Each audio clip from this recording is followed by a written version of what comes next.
Hello, podcast lovers. Thank you so much for coming back.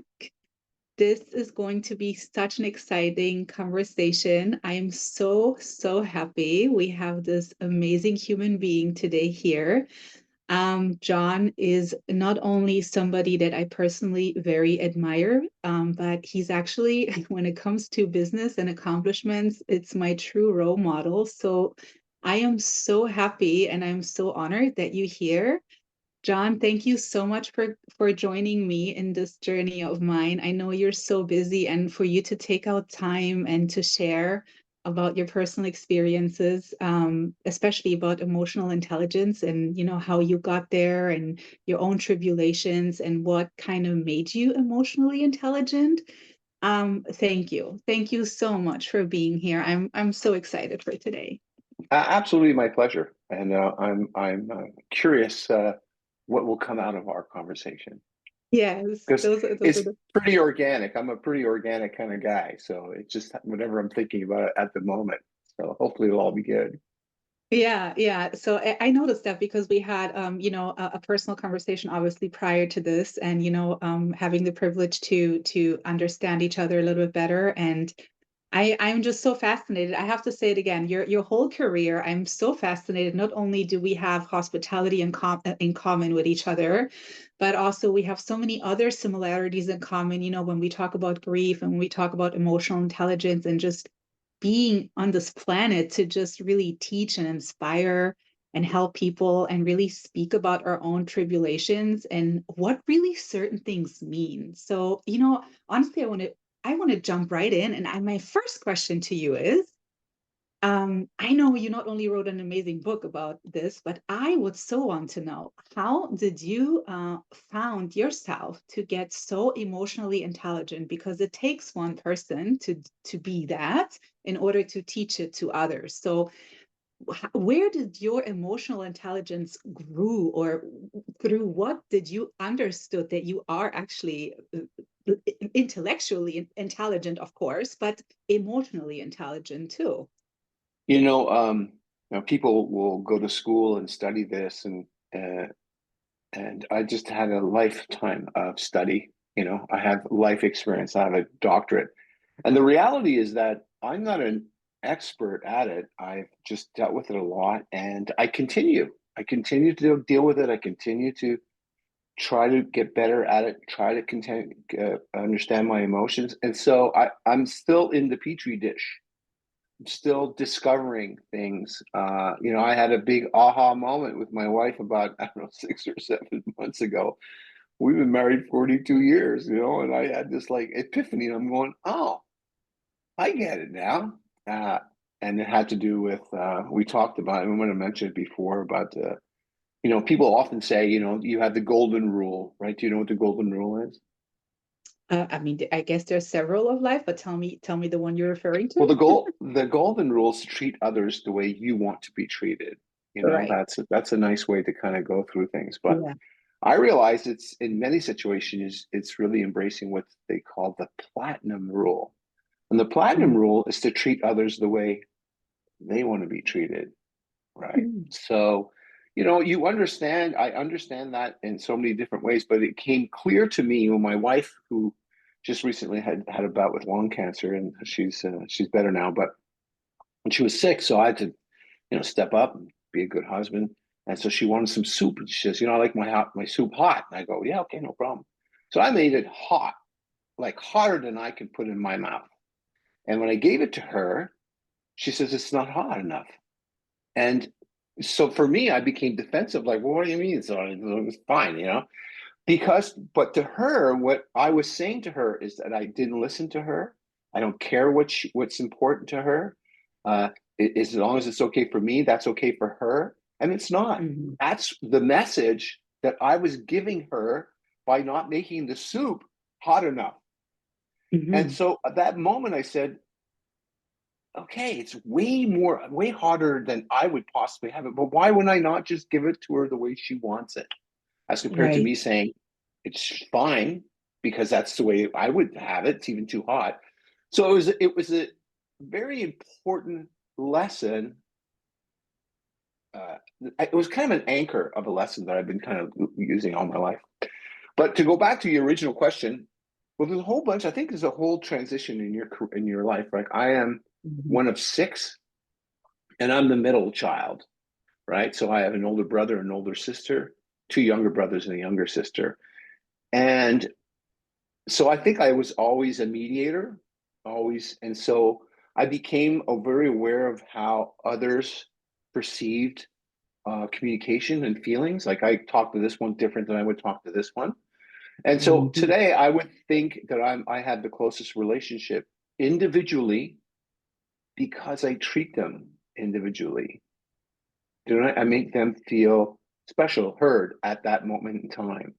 Right. And so that was just the beginning, I guess, unknowingly of how to use emotion, being aware. You know, Mhm. there's three things that I see in emotional intelligence. Others describe it four different ways, but I look at it: the self, which is understanding your emotions and managing them, which is a Right. lifelong pursuit. The other is being socially aware, being aware of what the other person needs, what the other person's uh, bringing to the conversation, whether it be in customer service.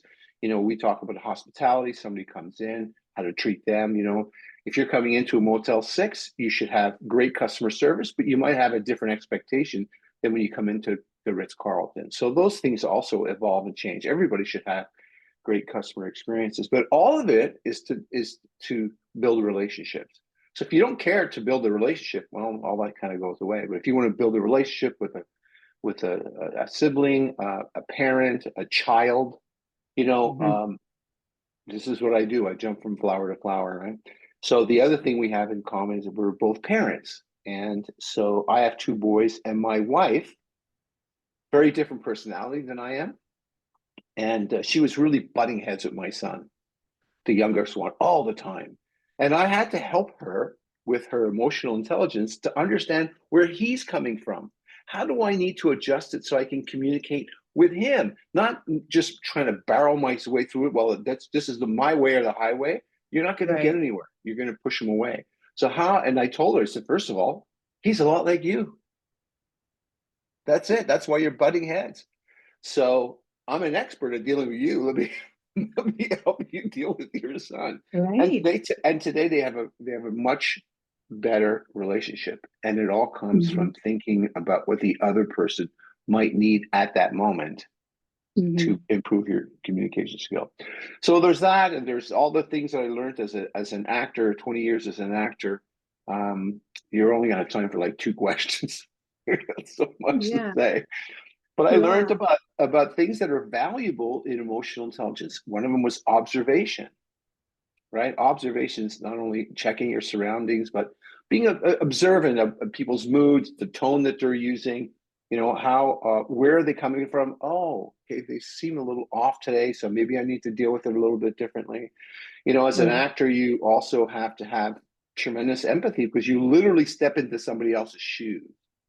Right. And at that Yeah. moment in time, you have to take on their emotions, their tone, their things, and put all Mhm. your stuff aside. You know, earlier Mhm. we were talking about, you know, our parents passing away and how hard that could be. And Right. I recall, you know, after my dad died of a massive heart attack, it was such a shock. Eventually, when I went back to work, I, I had to put all that aside. I had to leave that behind, you know. We talked to Disney has a great expression. I had an opportunity to work and learn from them. You know, you leave everything backstage. That Yeah. you're you know nobody came here to see what's happening in your life, right? You're there Right. to make them, you know, part of the magic. So when you step on stage, you're part of the magic. All that stuff, it'll be there at the end of the Yeah. day, so you can go Yeah. back. So you know, Yeah. it taught me the reality is that we have the capacity to push aside emotions for a time to be Mhm. able to handle something else. Mhm. You know, when my mom passed away in the middle of this at the end of the season, I had to go back. I was so afraid that she was going to pass away before I had a chance to say goodbye to her, which was so traumatic for me with my dad. And my son had just been born, you Wow. know, and What a so, transition. but there was nobody there because everybody was 3,000 miles away in Montreal taking care of my mom. And when the Yeah. child, when he was had to be a month, I brought my baby there. So the excitement of that people normally bring to a new baby was not there. It was all Right. about, we were losing our mom. She saw the baby, she went into a coma, and then she died. She at least saw that. But then I had to rush back to Yeah. finish the season. And again, Yeah. how do you deal with those emotions? But it was a very powerful discovery of being able to do those things. It's not because I was a particularly great actor, but I Right. think we have to do those things in every day. The Mhm. same thing with you. If you're feeling emotional about something today, but your son comes back from school and he has a different need, well, I can either dwell in what I'm feeling or say, oh, okay, let me put this aside for right now. Let me help him and deal with him. Mm. But I Um, also feel like I want to go back to the first thing when you started speaking about when you explained to your or when you were asked when your wife had requested hot soup and then you said yourself you got a little bit defensive. I feel like those are things that when we are learning to grow within our own emotional intelligence, or even the word emotional intelligence to me really means is that you understand that everybody has the right and the birth given right and the respect to feel what they feel, even though it doesn't make no sense in my world, or it's not logic for me to understand that somebody is just currently expressing themselves what they feel, yet do they have the right to feel that way? And I feel like when we are really rooted within us, understanding that we use our tone and our respectful and courteous and it could be firm way but just respectful and calm way. And what you touched on later, when you feel people are in a different mood, how do you really notice that? I feel like that's a great point of emotional intelligence, when you're really able and capable of really observing from afar or from just picking up energy to be like, you know what, this mood right here is clearly not my energy, so I'm not even going to tap into it. I'm not going to even associate or adjust to that. I will just respect that this person or the situation is in this way because I cannot change anything. Because I feel like people that are really ready to grow emotionally, they have a different kind of being teachable in a sense or approach to something or someone than somebody that is just being, hey, have you heard about this book that this guy John wrote? Yeah, whatever, I'll read it later. But somebody that is really ready and to go to be like, you know what, there's something off in me. I want to know where this is coming from, like that digging, like what you said, like really when the show must go on,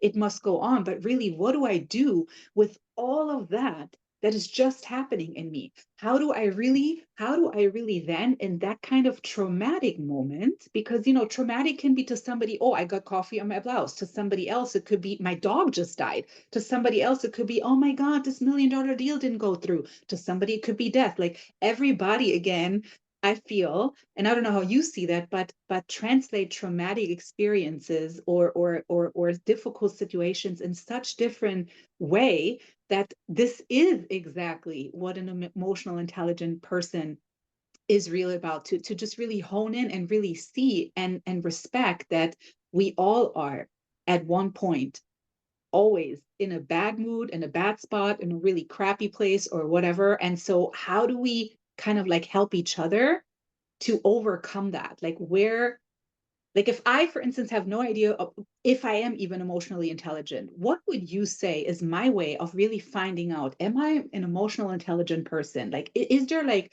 three questions in your opinion, or like three key points that I could exercise with myself in order to ask myself or tell myself I am emotionally intelligent? Do you get my question? Like, how Yeah, do I well, figure it out? the reality is, I don't think it's I think it's a continual process. It's a continual Mhm. process.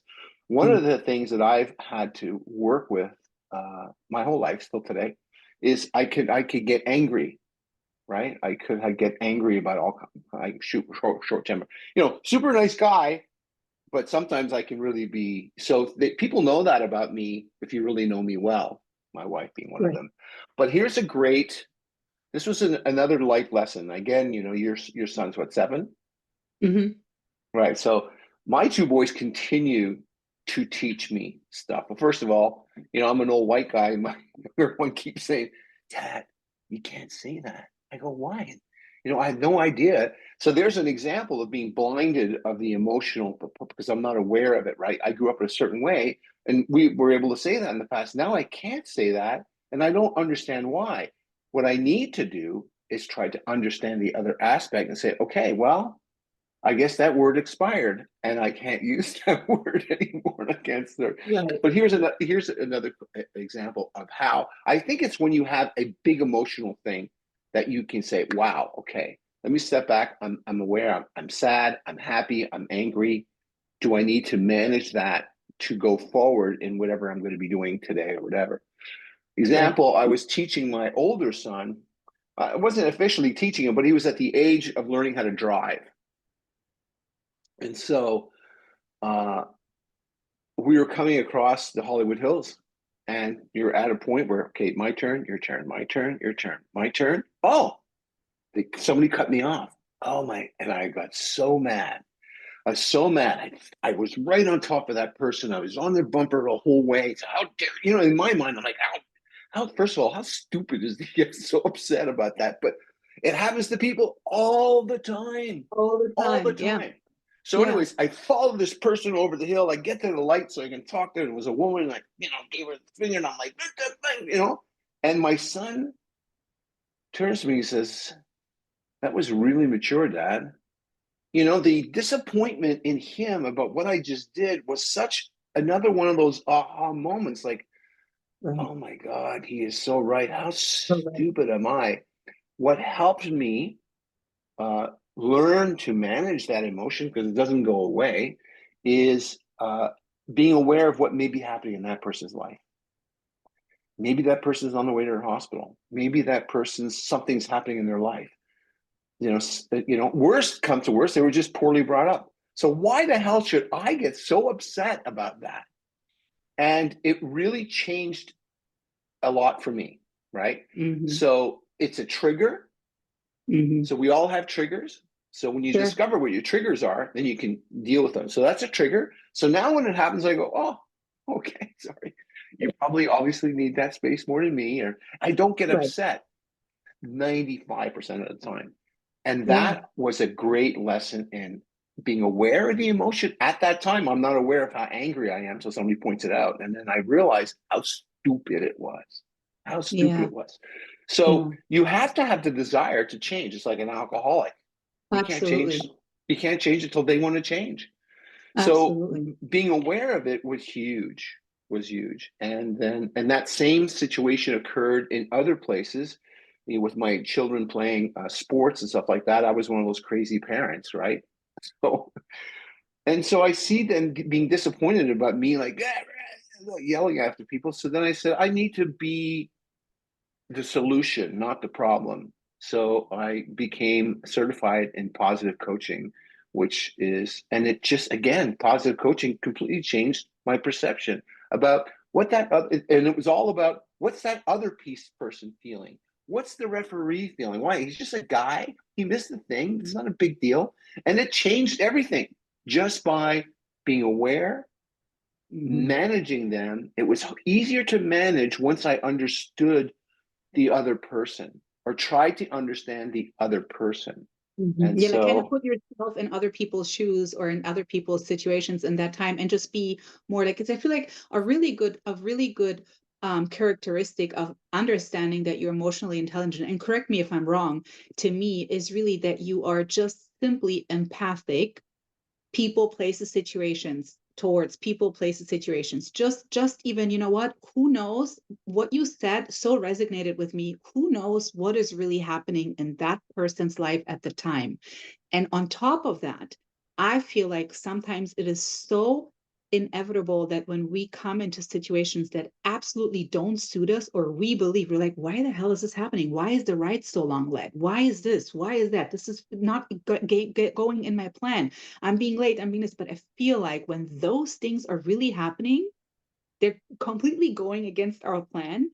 It's almost like I feel always so protected because something if that light would have not been so long red, or if this situation really would have happened the way I would wanted it to happen, who knows maybe the outcome of it all? Because we don't know it all. We only can see so far. Our senses are not so heightened that we're like, some magical robots. Like we only can see so far. We can only detect so far. And so I feel like, when you take yourself out of your situation and just really look at it from like, you know what, this doesn't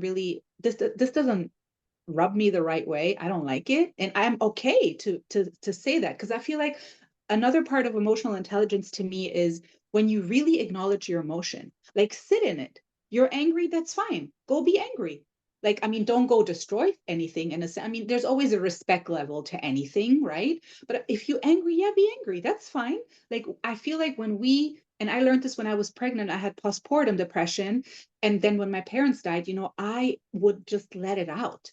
Literally, I would be in the grocery store and I would be so sad about my mom dying. I just started crying. I would hold my apples and I would start crying, and I would not care how I would look to whomever is around me, because I just really needed that to allow myself, like literally give myself the allowance to just feel truly my emotions and be totally okay with that. And once I let that go more and more, I learned to be like, oh, okay, now I can put it into things. Now, if I am having my 10 minutes of meltdown, yeah, I can still record a podcast because I was able to feel it, to acknowledge, to welcome it, and now to tell it, you know what, I'm not going to say goodbye because I'm not done. I'm going to just put you in a box and I'm going to take you out when I'm done with this, A hundred but percent, a hundred right? percent. 100%. It's like you asked earlier if there was like two or three things. One of them was observation. You observed and you let your feelings go. Observation was also about.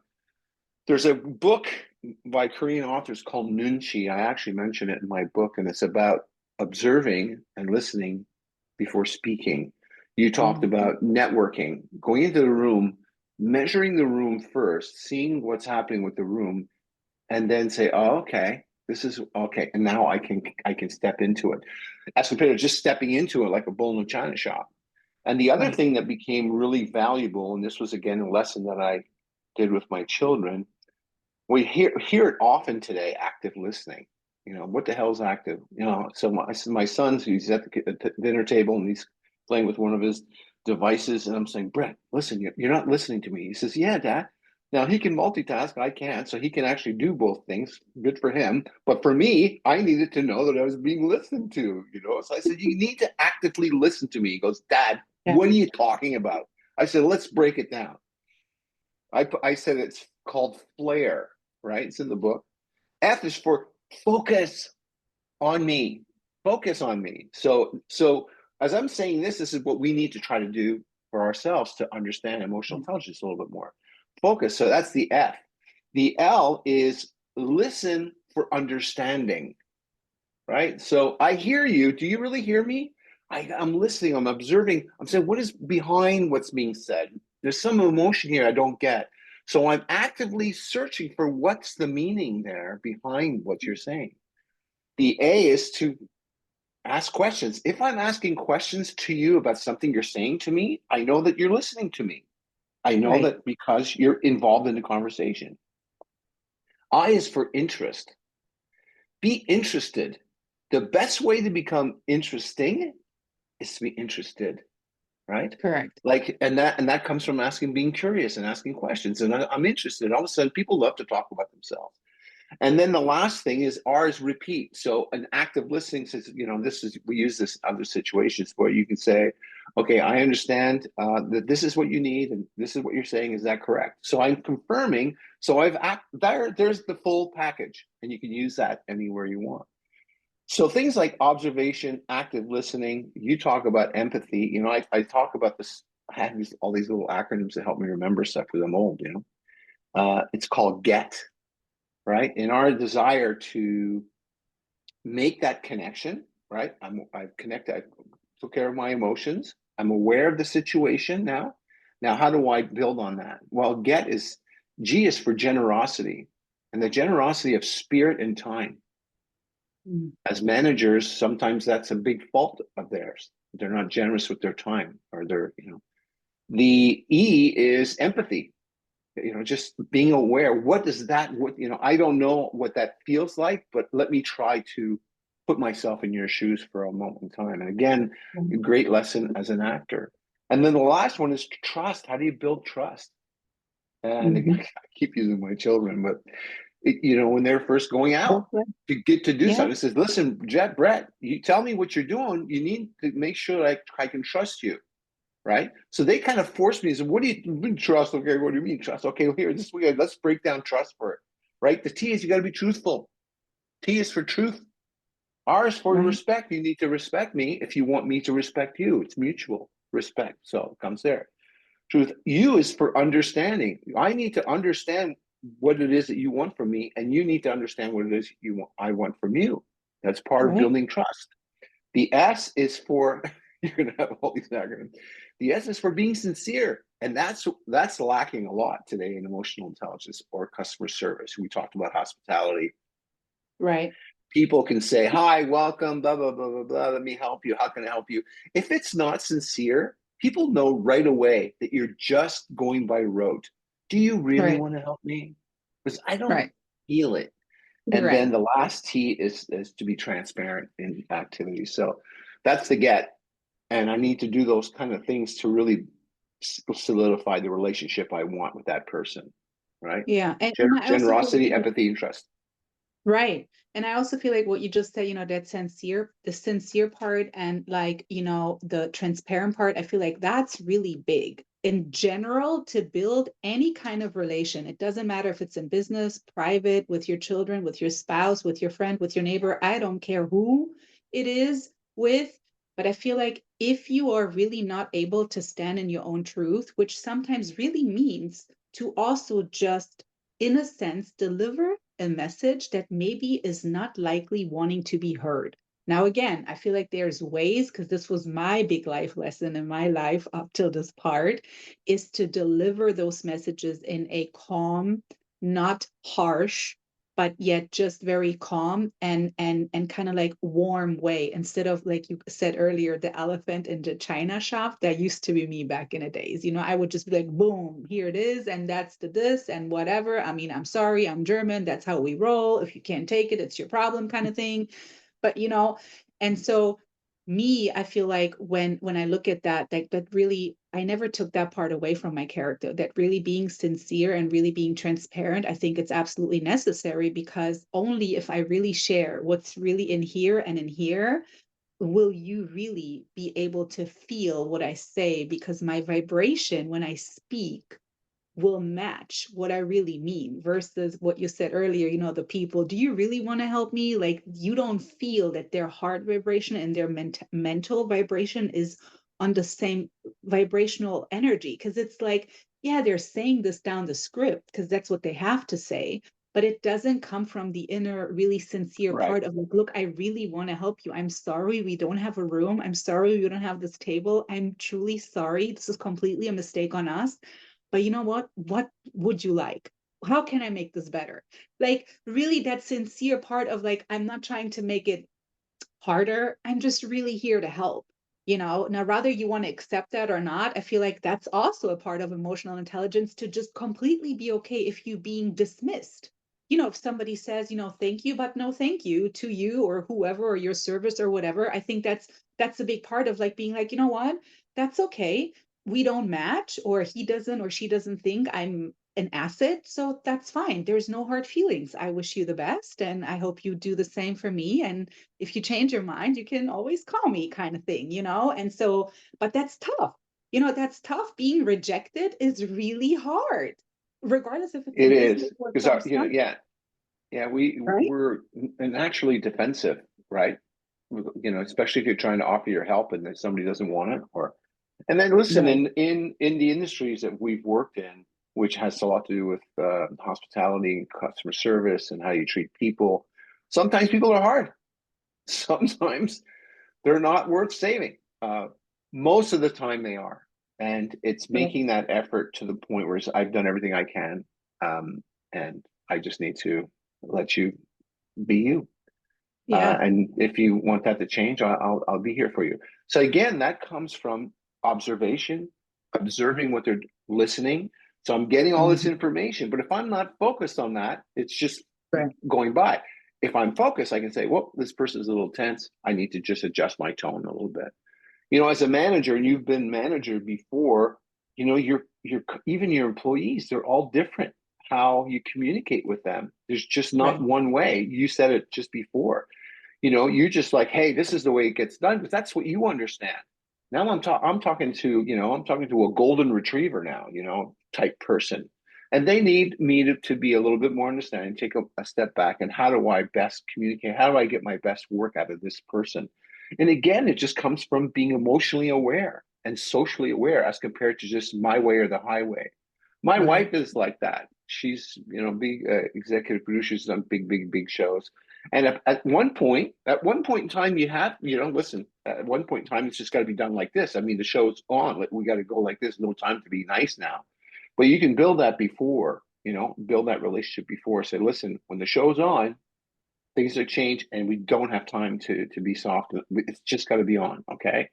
Mhm. So I had to help her understand that she needs to build that Mhm. before show day, right? And Mhm. Mhm. otherwise, she comes off too abrasive. And God forbid, a woman should be abrasive. Yeah. So things that I could get away with, she wouldn't be able to get away with it, and that's Yeah. changing. By the way, that's Thankfully. changing. But you know what you also just said, that part of just like, building your trust level or building your relation in a sense, right?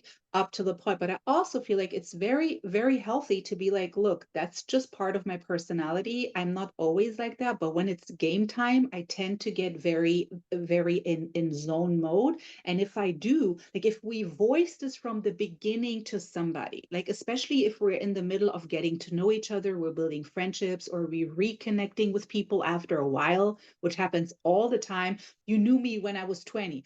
I'm now in my 40s right now. I'm a different human almost. You know what I'm saying? And so when we reconnect, Absolutely.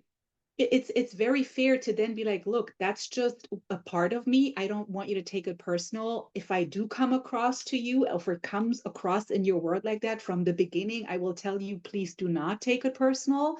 We're just getting to know each other, or we reconnecting again.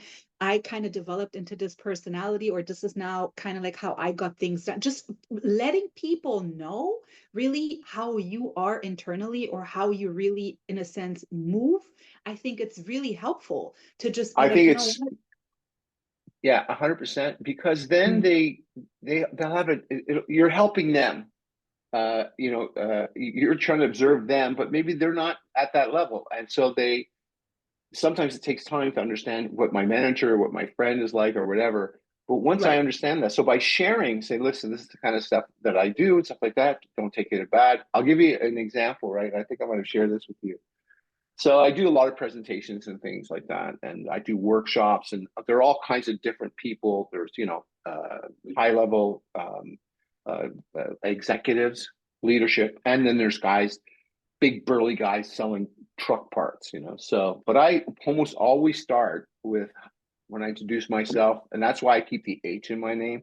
First of all, there's a lot of John Brennans, but I say, listen, my name is John H. Brennan. The H in my name is for humor. I believe that we learn in moments of pleasure. I will test your sense of humor. If I say something that offends you, well, obviously you have a bad sense of humor. So I kind of set the stage with it, because not Mm. everybody has my sense of humor, and Right. I'm aware of that, and it's become something I have to be more careful about, because I'm not malicious or anything like that, but I'll see something and I'll say something, not rude or nothing like that. I'll say something like, "Wow, dude, where'd you get that mustache? Why would you grow it like that?" So that's my way, in a very short period of way, to let them know who I am and Yeah. how I'm. And the other thing I try to do is I try to get to know as many of them as possible before, so that I kind of know who's. That's part of the observation part, right? Of understanding a little bit who your audience is, not only in their business, but who they are, right? I mean, okay, guys Right. wearing a Buffalo Bills jersey. Okay, so Buffalo Bills, I can play with that. I can talk to this guy. Okay, I'm going to leave him alone. So it's really observing and taking in that information. But what you said was also very valuable in the sense of letting them know a little bit who you are and how you're going to deal with. And I'll do my best to be certain ways, but just letting you know this is kind of this is who I am. Yeah, because I wanted to go back to the fact when you mentioned your wife being really, somebody that really produced big things for big situations, and she had to be, in a sense, tough. And I understand that there's again levels of how you can file your personality a little bit to be a little bit more kind of like warmer. But if it's showtime, I mean, you have to have an understanding of when we're really trying to pull off big things or big plans. Sometimes it does take that assertiveness. Sometimes it does take that, I'm basically stand with two strong feet here, and this is what is happening. Like if you're being hired as a speaker, you have to stand strong in your truth, in your belief. And you can't tippy toe because you are standing in your truth. So if you deliver your truth, and it might be defensive to somebody, that's not in a sense for, I think, all the people to be like, oh, I can offend this person if I say that, I can offend this, because listen, then you're not standing in your truth. If Right. you know from yourself you are respectful anytime you speak to somebody or you make a request or you even have reasonable requests, but yet you are strongly saying and speaking your expectations in a respectful way, then you're gonna mesh, and you're not gonna mesh with people. There's probably from 1,000 people, there's always the number of people that not gonna like you. That number will never change. That's a fact. There's always going to be people that will not change their mind about something. You can present them with 1,000 million things, and it's still going to be like, you know what? I found one thing that doesn't work for me. And it's like, in a sense, we're not here to people please. We are here to respect and honor each other for the creation that we all are. And we're not to judge or be judgmental about whoever feeling whatever, because I'm sure I was judged standing in that grocery store crying my eyes out. I'm sure people thought all kind of things walking by me, you know, but that's not really the purpose of life. I feel like that's not really the purpose of a teacher, of somebody that is spreading wisdom or like just spreading awareness, or like helping people to be more awake. That's not where this is coming from. I feel like this is really coming from a place that in you who you are, and what you say Right. is So true. what's interesting, did anybody come up to you and Mhm. either say, "Are you okay?" or put their arm around you at all in that moment? Because um that's my instinct. I walk up to people, mhm, you know, mhm, and I would that would be my instinct, and I don't know where that mhm, comes from. I think that's has to do with empathy, of feeling what you're feeling, mhm, and I just want to be helpful, in any way I mhm, can without being an mhm, intrusive. So I mhm, would have been the guy who came over and said, "Are you okay? And can I put my mhm. arm around you?" You Yeah, I know? mean, there's several incidences that had happened. Also, I'm a runner, so when I would go for my runs, I would like literally bawl so much, and I would keep running, but I had my shades on, so it was different situations. And of course, it happened that people are so kind, coming up and is everything okay? Do you like need something? But I feel like in those moments when nobody came up, actually would help me the most, in all transparency, is because I Interesting. needed to feel Interesting. this brokenness by myself, because I had such a safety net always with my parents. And, we were like the three musketeers, we were like soulmates.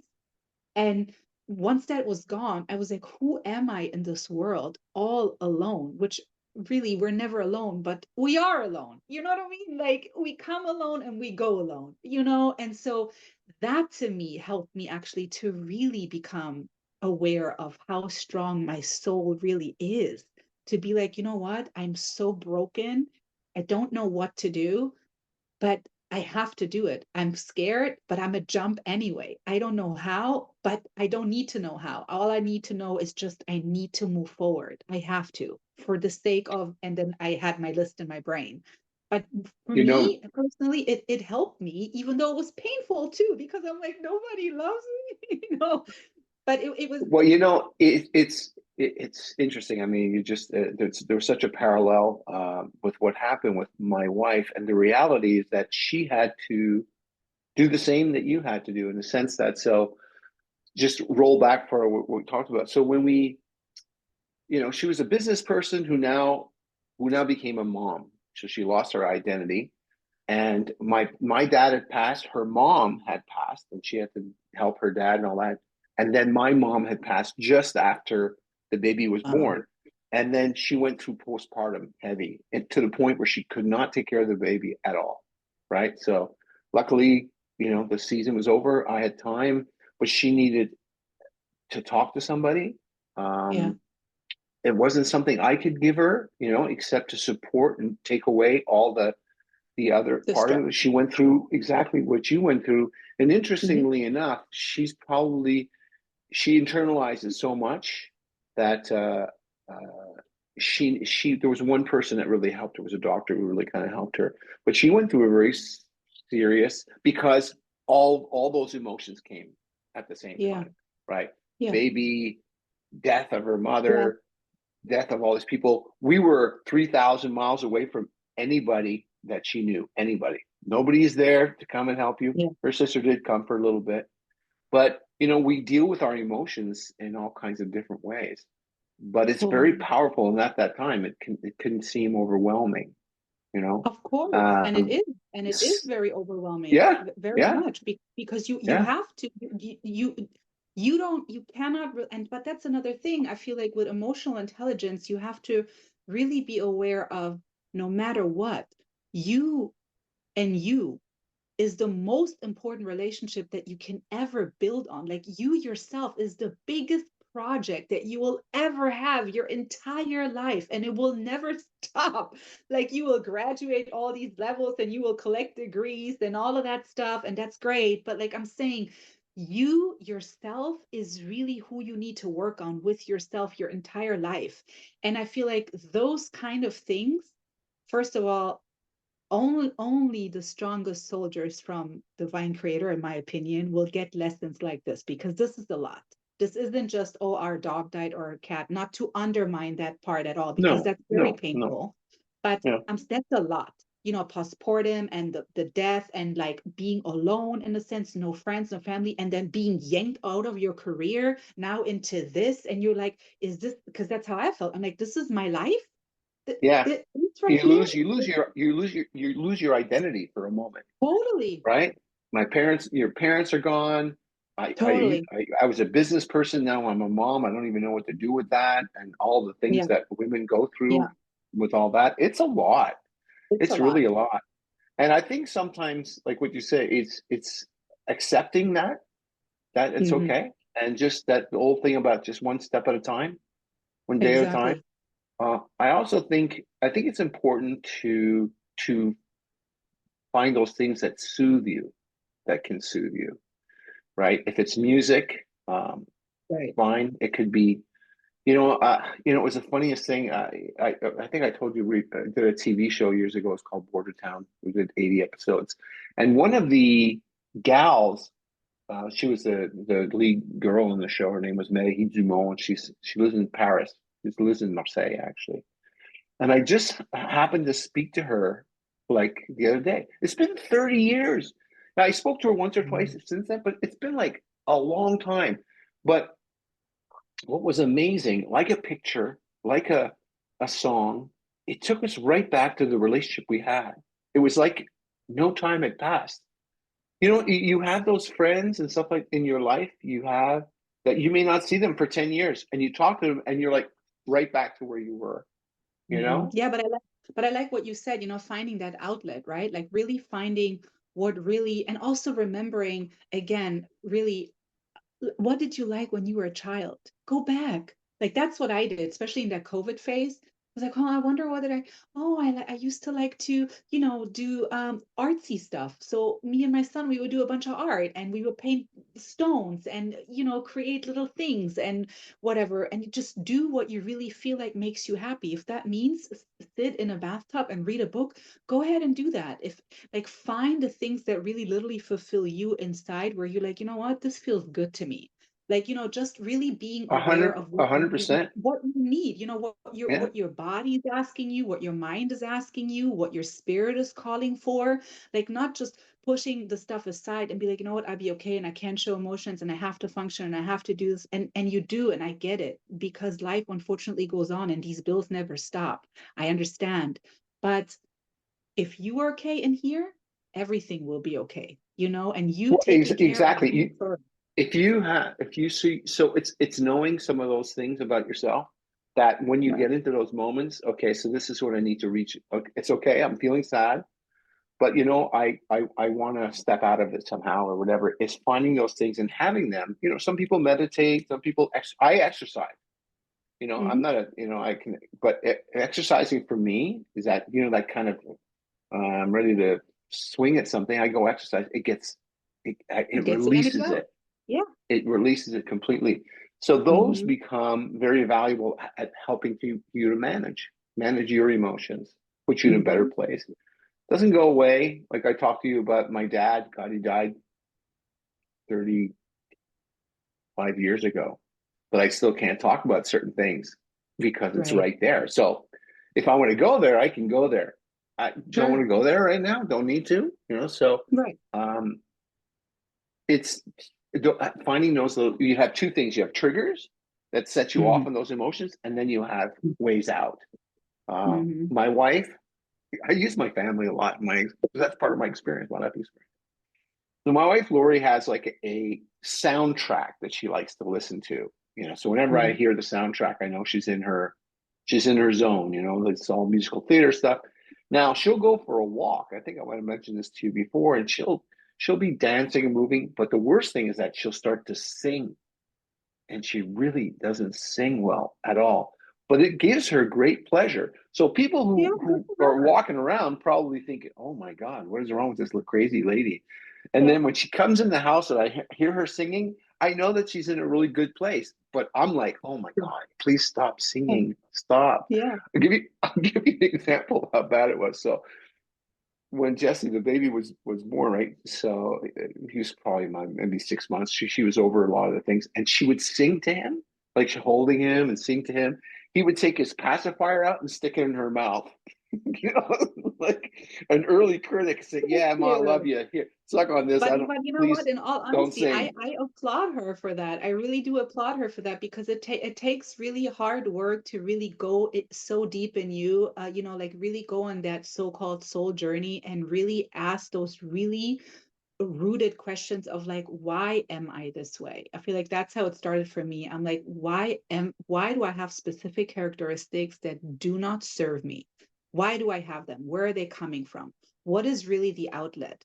Why do I still exercise certain things the way I have to and expect a different result? Like, where is all of this coming from? And then I went way back, and things were brought up to me in my memory that happened to me, I don't know how many years ago. I forgot about them, and I'm like, oh, and that's how I started to connect the dots. I'm like, well, that's where this trauma, this trigger was built, connected with my emotions. So now when I feel such way, it brings me right back to the trigger. But here it is, what I need to do to, I'm not saying you can kill the trigger, you can't, but you can certainly calm it down by having, again, what you say, like meditation, yoga, writing, journaling, painting, running, boxing, I mean, singing, dancing. Dancing's for me, dancing is great because you let it all out. Oh, that's It a always win. That's a that's a, win-win. No, that's a yeah. win no matter what. And so yeah, and I feel like, in general, I feel like emotional intelligence is something that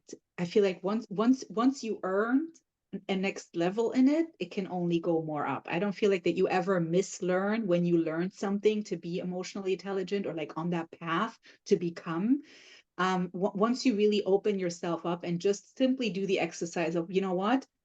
I don't like what this person is saying, doing, whatever, but I'm going to just try for 1 minute just to put myself in this situation. How would I feel if what happens here would happen to me?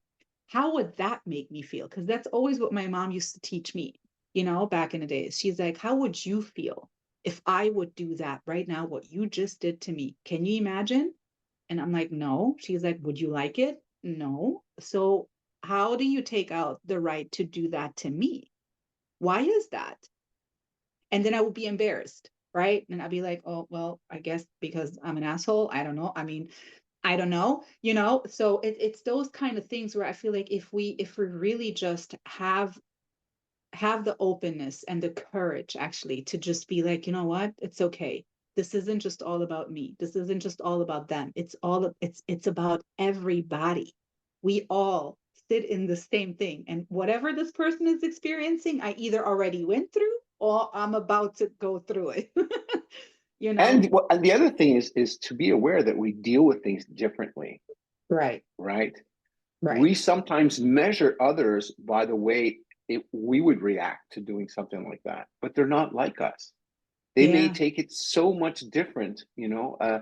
that was one of the problems I had with my sense of humor. I figure, what's they don't have a sense of humor, as compared to me saying, well, wait a second, where are they coming from, and what was that like? That's not the way I would react, but that's the way they reacted. Okay, so I need to accept that. So it was really Right. important. Some of the things that we've been covering is we talked a lot about our own emotions and being aware of them and the tricks that we can do to try to manage our emotions and all that. And then part of it is especially when it includes another person, is that social awareness that Mhm. sometimes helps us manage those triggers, right? When I told you about Mhm. that whole car thing, a big part Yeah. was understanding, well, wait a second, I'm not being aware of what may be happening in somebody else's life. So let me Right. just assume that's the worst possible thing. And then I'm like, I could have empathy about it, as compared to being angry because I'm thinking they're just cutting me off. No, maybe there's something. Right. Let me have empathy about that and say, hey man, go ahead. You know how much better I've felt? I mean, not only that, I mean, I grew up in Montreal where people just say, oh, I'm sorry, it's Canadian. Whereas in Los Angeles, people will shoot you. So, there was lots of impetus for me not getting angry during driving.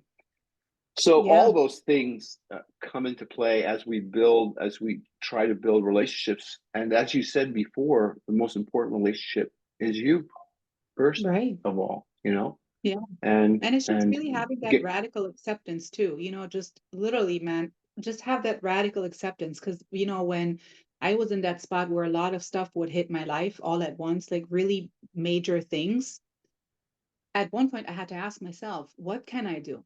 What can I do other than just really accept it? Because can I change it? No. Will it make it my dad, mom come back? No. Will it make my marriage better? No. Will it like nothing? So the minute I just sat there and said, you know what, I'm just going to accept it. I'm just going to roll with it, in a sense, going with the flow and just ride that wave, and just go about myself and stay focused on me, because I feel like a lot of times we're like so outward focused on and this and that and this person here and that situation over there and whatever. And we're so consumed that there's very little time to really hone in on your own self, to really have that ride with yourself and be like, you know what, this is all about me. I need to figure this out for me to be my best me for me. It's a lot of me's, but the yeah. the other thing that occurs sometimes is that we project Mm-hmm. what could happen, and we Mm-hmm. start getting emotional, and what if that happened? I'll give you again just an example. There was something happening. I had things checked for my heart, and they saw some stuff in my lungs, and everybody get nervous about it. And I was like, well, let's find out what it is. So, I went through all these different things. They took biopsies and all that jazz. But I chose not to project that the worst possible situation, which a lot of people do. What if you have lung cancer? What if you're dying? Well, Right. let's worry about it. Let's worry about the things I can change, like what you say. I can't change anything. It is what it is. Let's find out what it is, and then we'll deal with it. As And compared then to we'll do it. having Right. fear and anxiety and what Mm-hmm. if this and oh my God, Mm-hmm. shit! It could be paralyzing, right? Yeah. I mean, Yeah. if you And had, more we people. would Yeah. never let our kids get out of the house if we imagined every possible bad thing that could happen to Mm-hmm. them, as compared to Mm-hmm. saying how many Mm-hmm. great things that they can learn, right? So Mm-hmm. sometimes people get caught there in just imagining the worst possible situation, as compared to just waiting to find out what the situation is and then deal with that. We all have to do, our parents, our children, ourselves. Yeah. Um, I also feel like, it's just really being like in that present moment, because a lot of times we either are so focused on what had happened or we're so focused on what can happen, but then that in between balance, what is actually happening right now in this moment, like really being fully engaged in today's moment and not projecting the negativity, because I feel like the moment you are putting all those things in your field of like, what can happen if this, and all those if situations, all you really mentally do is you just draw negativity more to you, because in a sense we become what we think, right? So we attract what we feel in here. So if you all rattled in here and worried and anxious and oh my God, this and oh my God, that, then you will attract that more and your mind will not allow you to be calm, because the mind is a very powerful tool, and you can really, you're the only one, matter of fact, that has the control, the remote control for that, like a TV. You can be like, you know what, it's good for today. Bye. You just cut it off. But that's really challenging to train yourself to constantly stay in that, you know what, I'm in control here. It's my thought, it's my mind, it's my body. I can tell it what to think. It won't tell me, I will tell it, because it's my brain, you know? you're 100% right. There's a guy who wrote a book out there that's, it's called Being in the Now. Mm, And because this moment right here, right now, it's perfect. matters. Yeah, It's exactly. it's perfect. I'm breathing, sun is shining, you and me are having a nice conversation. But sometimes Yeah, what happens is it's like being on a treadmill and you're always running forward and you're missing the moment. A simple thing like taking a shower and being aware of the water on your body, as compared to, totally. take a shower. It's like the great think tank of everything. Taking a shower and you're thinking about everything else, except Yeah, the feeling of how great the water feels. just Oh feels. wow, Yeah. you know what I mean? It's Yeah. and that can be very centering. We talked Hmm. about is being in the now. Something terrible is happening, whatever. So, but what about right now? Everything is Hmm. perfect right now. I'm good. My family's good. They're good. Let me take that in and enjoy Yeah, this that, moment as right. compared to being 15 yards ahead and Yeah. missing everything. Yeah. Sometimes life lessons like death and stuff can teach you so much. I remember my brother-in-law, he passed away. He was young, he's like 56 years old, and he had just cancer his whole body. And I remember him saying, when I get out of here, right? Because at the time we didn't know how, he said, I'm really going to just enjoy sitting on the porch and having a beer. I'm just, So I want simple. to, simple things, yet we rush past them. We rush past those experiences all the time as compared to All the being just time. enjoying that moment. How great Totally. is this moment? You know, um, there was Yeah. another big lesson that I picked up along the way. Again, I'm called about emotional intelligence. Is just changing one vowel in the word. Instead of got, it's get. You know, the simple thing is, oh God, I got to get up. I got to get up. Got to get up. I got to go to work. Oh, I got to go to the traffic. I got to go. Oh, I got to do this. I got to put my shoes on. I get the weather. I get to get up. I get to go to work. I get to do this as compared to I got to do it. And all it Yeah. is, and that's enough to change your mindset Yeah. and to remind yourself. A lot of Yeah. people are not getting up today. A lot of people don't have work. Like, That's right. so if you embrace just finding ways to embrace all those little things, and and it's not automatic. You got to remind yourself. You'll catch yourself, All the time. right? And you go, All the hey, time. Hmm. you get to do this, buddy. Hmm. You get to spend an hour, Xana. Yeah. How great is that? I mispronounced your name, didn't I? How you know what I mean? It's Jana, but you good. You get a pass because you Yeah, wrote a book. Jana. Gotta get that. Yeah. You got to put a J No, but instead you're of so the right. Z. Just basically being grateful, like, and I feel like that's something that I would love for you if you ever have again time to come back. Maybe we can dive into that more about that grateful part of life, just being grateful about it and what that really means for people and what it cannot mean and what we seem to overlook. So you always welcome on here anytime you have time. I know you're so busy with so many things, but I did again wanted to extend and I don't know how to say this in English, so I must say I'm so thankful. Thank you. Thank you, thank you, thank you for your time, your transparency, your inviting me into your personal stories. You fantastic examples for you to have the courage to write a book and to stand in front of 1,000 people and speak and like do it so gracefully and so much with passion and love and kindness for humanity. Like thank you so much. I'm so happy you're here. Well, first of all, I appreciate it. I appreciate the time. I'm glad I had the time to step out. It also gives me an opportunity to recenter myself on Yeah. messages we have, and I learn from you. You know, so I'm also grateful. You know, I get to do this. You Yes, know, right. so And for you podcast lovers, as always, if there's anything on your heart, anything you would like to share with the collective about this topic, about any other topic, my mic is always open. But until then, stay rooted, stay grounded, and always stay connected to love, the strongest force in the universe.